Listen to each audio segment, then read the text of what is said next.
this might be quite difficult to explain and probably difficult to understand if you haven't been through it, but I wanted to talk a bit about communication and the difficulties in doing that. And I forgot what I was going to say. Clearly I've got lots of difficulties in communicating. No, you know, communication is something that we all have to do, and can't avoid it, because it's just the nature of living in the world that we do. But for some people, communication is really hard, and I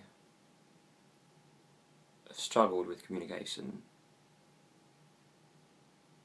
Well, I suppose, particularly after I was diagnosed with schizoaffective disorder, and over the years I've struggled with things like blushing. It's a really hard one to describe, so bear with me, because sometimes it feels like you are not in control of your physical reactions to communication. So sometimes I might blush and really sort of burn up, and doesn't even need to be a thought that appears or a voice to make me blush. Sometimes I just blush. Maybe underneath it all there's anxiety there, or something else, but sometimes I just start blushing. It's nothing to do with the person or the situation that we're in. Something just almost forces me to physically start blushing, and it's difficult. It has been difficult in the past, because you don't want people to start thinking, oh, is this something that I've said, or do they not like me? And I've had cognitive therapy to help with that problem, but it's quite difficult, because sometimes I'll have periods when I won't have difficulties, and I'll just be able to communicate like I'm communicating here to you without difficulty, but then sometimes I have problems communicating quite frequently. But I won't be put off by any issues, because I know that if I do take a step back and stop interacting with people, then I want to take further steps back until I just become a recluse of sorts. So yeah, there's blushing, and I have issues with, it sounds very strange, but sometimes I have issues with blinking, and issues with smiling or laughing. Sorry, I don't know what I'm doing that face for. Blinking, sometimes I think, well, again, it's sometimes it doesn't necessarily need there to be an intrusive thought or a voice. Sometimes I just feel like I'm blinking a lot, or not enough, or I have difficulty looking someone in the eye, and I think that's quite common. But it's quite intense. All of this feels very intense when you're going through it, and I guess this is the reason that I'm making this film, is because I feel like all the time when I'm having difficulties in communication, other people really notice, and maybe they do, but it just feels good to sort of explain the situation, for me, as always, it's nothing to do with the other person. It's just problems, not problems, I don't call them problems. It's just difficulties in communication myself. So it's so strange. An issue with blinking never came from anyone saying to me, "Oh, you're blinking funny," or "You're blinking too much." It just happened one day that suddenly I felt like I wasn't blinking properly, if that makes sense.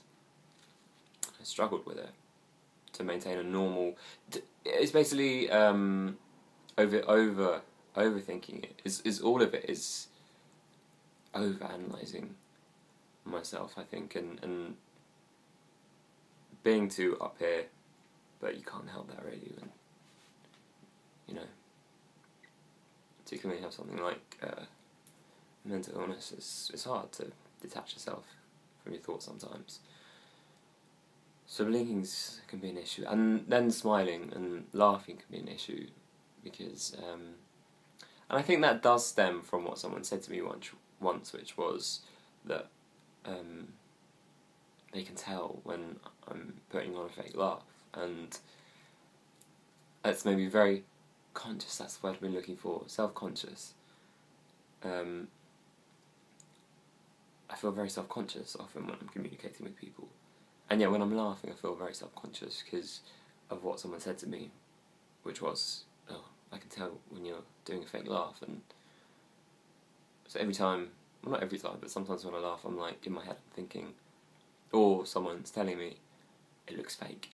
Sorry, my iPhone ran out of space, so I think it's trying to tell me to stop talking.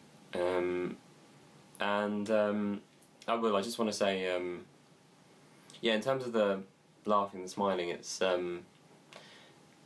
frustrating because I want to laugh, I find something funny, and yet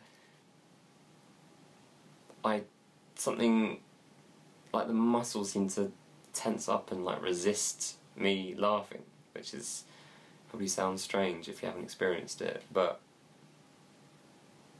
so I can do it now. I don't know. There's pressure. There's always pressure when you're with other people, and I think the key is not to put too much pressure on yourself.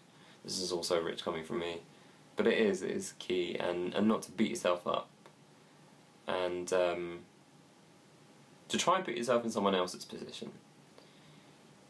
You know, if I'm standing there and talking to someone and they're blushing, I don't think anything of it. So what? It doesn't make a difference. Or if they have problems in communicating, you know, if they can't make eye contact, it doesn't make any difference, does it?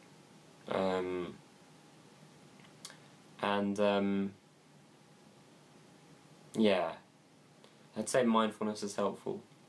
You know, when you start having issues with communication, just focus on your posture or the environment around you, what sounds you can hear, as well as trying to maintain that communication.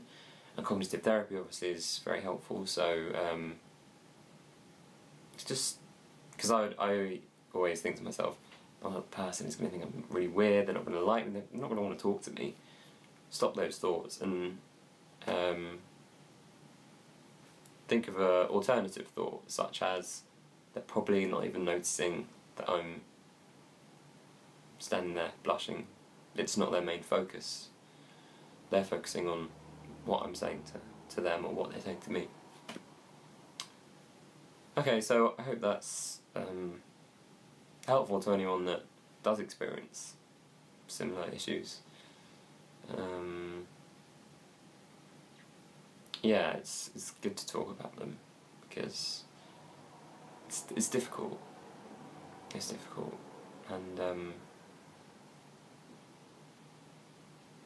yeah, I think the key is to not give yourself such a hard time.